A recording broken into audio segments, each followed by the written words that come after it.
All right, welcome to Buzz is Building with Joel Smith. Every Wednesday, Joel joins us for the last block of the show to provide 5 players with buzz that you need to keep an eye on heading into every single week. We got week 16. It's the playoffs. It's the semifinals. Joel, what's going on, buddy? How you doing? I'm doing pretty good. How are you? Round 2 of the playoffs, so 5 matchups to talk about today.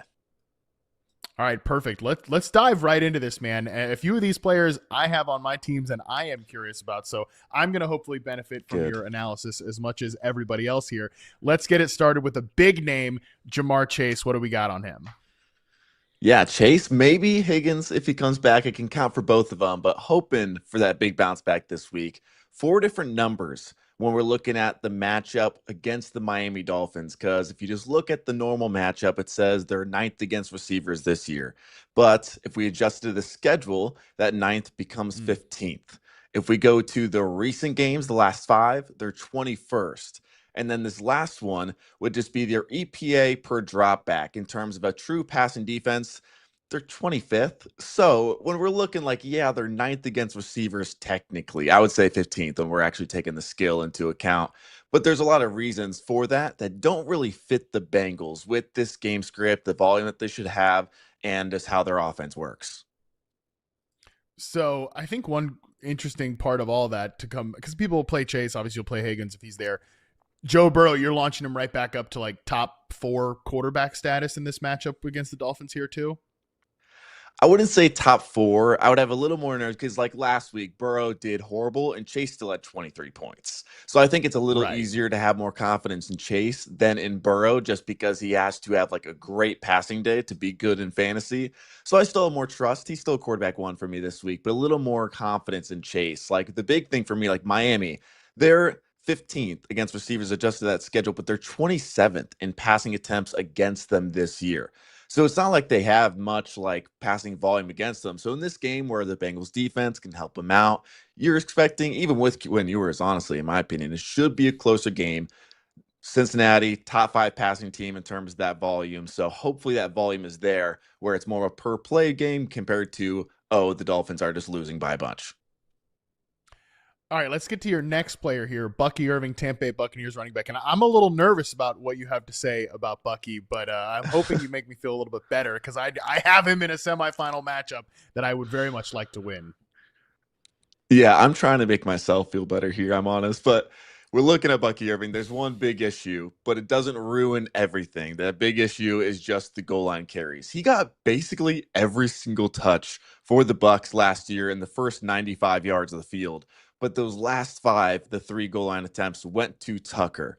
It's not the end of the world. It's obviously not good, but he doesn't have a goal line touchdown the entire year, and he's still averaging 16 points per game. So still like that bell cow guy for the most part. He's still going to be overall solid in fantasy. And the Panthers, really bad in the second half of the year. And if we just look at the history, however much you believe in that, he has 24 games played in his career. His top 2 games in scrimmage yards, 190 yards versus Carolina last year. His second best, 185 yards versus Carolina in his second game last year.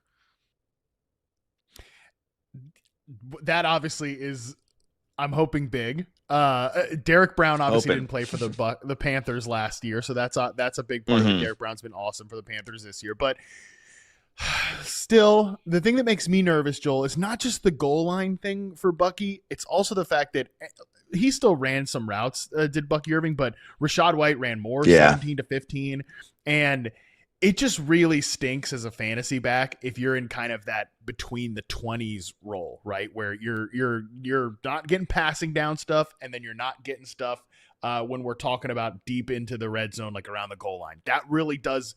Like, you can't be a fantasy running back 1 if you have that role. There's not much you can do about that at this point. If you're like me and you have Bucky Irving on a fantasy team and you're in the semifinal matchup, like, you're playing Bucky Irving, but it just makes it a little tougher if we're looking for him to be that top 10 player at the position. Yeah, totally. He's still got a little more targets than Rachaad White last week, so I'm hoping they deliberately use him when he is on the field for those passing down roles. But it does make him more of a matchup play. So like Carolina, they're bottom 4 in the rushing points per game allowed the second half of the year. They went off a cliff in terms of their rushing defense. So you're hoping that sticks around for Bucky Irving this week and he can get enough in his volume. Maybe he gets a touchdown from like the 10-yard line. That's what you're hoping for in general. But Not that top 5 guy that I would want, but definitely playable this week. A guy who was the top 5 back last week. We'll see what he can do this week. Tyrone Tracy, Giants running back. What do you have on him? Yeah, the main thing here is just the Vikings defense in terms of where they're being exploited against as running backs. They're one of the best teams against receiving running backs this year. That's why when we're looking at the matchups, they don't allow as many points to running backs. Tracy, as a former receiver, doesn't get much receiving. Like 3 targets a game is about what he's at right now. Not getting too much, but they are 22nd on the ground. And it does give them a little bit more hope recently. They've allowed a touchdown to a running back on the ground in 7 of their last 8 games. So you're hoping that he can get in the end zone on the ground like basically every other running back has in the second half of the year. And if we take out just those 2 blowout games where they won by 30 points, one a couple weeks ago, one against the Bengals with Jake Browning, they allow 20 rushing points per game. So if this is a closer game, you would expect Tracy to have a decent day on the ground. Any concerns that he also did not have a goal line role? I was Devin Singletary that kind of came in when they were close to the end zone. Any concern with Tracy, or is this like a green light play for you this week? It's a little. It was, Singletary did come in for that 1 carry. The big difference for me was that Tracy just finally had the majority. He was averaging just over 50% of the touches entering the week ever since Scadaboo went down, and then he had a season high 75%.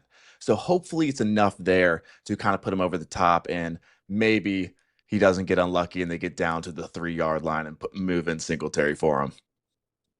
Yeah, that would be great. I think Tyrone Tracy obviously looked great matchup last week, but this is still plenty of notes you brought here. I wrote about him a little bit today. Still definitely a good spot here against this Vikings defense. Let's go to your next player here, Jauan Jennings, 49ers wide receiver. It's a true ceiling for him. I feel like it's one of those guys where, yes, you're not fully confident playing, but we've seen it multiple times throughout the past couple of years, especially with Purdy in there. And the injuries are a big factor here. You obviously still don't have Sauce Gardner for the Colts. They don't have Charvarius Ward. Put him on IR. If Pearsall does miss that game, that's where he becomes really interesting. There are 4 teams above San Francisco in terms of the receiving points per game this season. It's Detroit, Arizona, the Rams, and Dallas. And all 4 of those teams this year, we've seen guys be incredible when one guy goes down. Marvin Harrison goes down. CeeDee Lamb goes down. Adams, we're kind of hoping for Puka, that's what we'd expect. That sort of thing. If Pearsall's down and they kind of go back to him being that clear wide receiver 1, that's where it gets really interesting for me. Yeah, it's a really great spot too. The Colts matchup is obviously good against that secondary. And, man, my guy Pearsall just can't I know the freaking injuries. It's so annoying.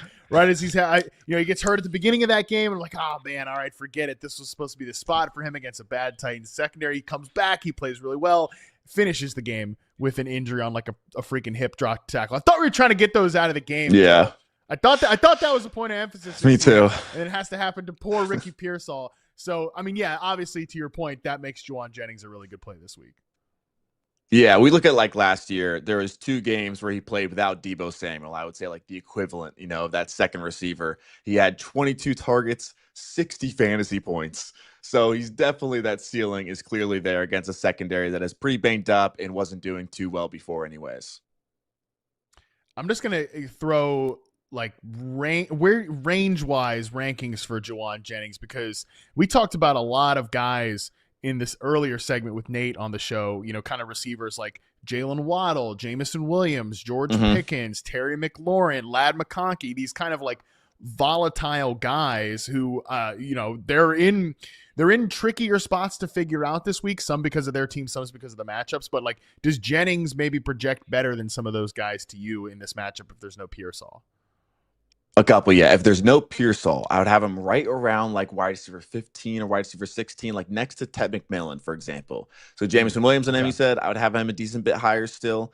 Terry McLaurin, I would have way lower than Jennings personally, just because of the matchup. Yep, that makes complete sense to me. That's how I would view it as well. Okay, last name here, and this is a deep pull. Talk to me about Audric Estime, Saints running back. Yeah, we're touchdown hunting. Sometimes when it gets to the fantasy playoffs, you got to be a little bit risky if you need it, and it can happen. I don't think it's too crazy. We look at last year, RB6 Tajay Spears in the fantasy playoffs. Amir Abdullah was the RB11. Gus Edwards, Durendo are both RB2s in the fantasy playoffs. Like, it just happens this time. It's a couple game stretches. So we get a Saints team. They have the best matchup you can possibly have. This Jets defense has allowed 14 touchdowns to running backs in the last 5 games. Basically 3 touchdowns to running backs per game. So I think it's a really good spot where if we're touchdown hunting, he can get that goal line work, unlike a couple of the guys we talked about earlier. The Saints are home and favorites, which is rare in terms of being a favorite for them.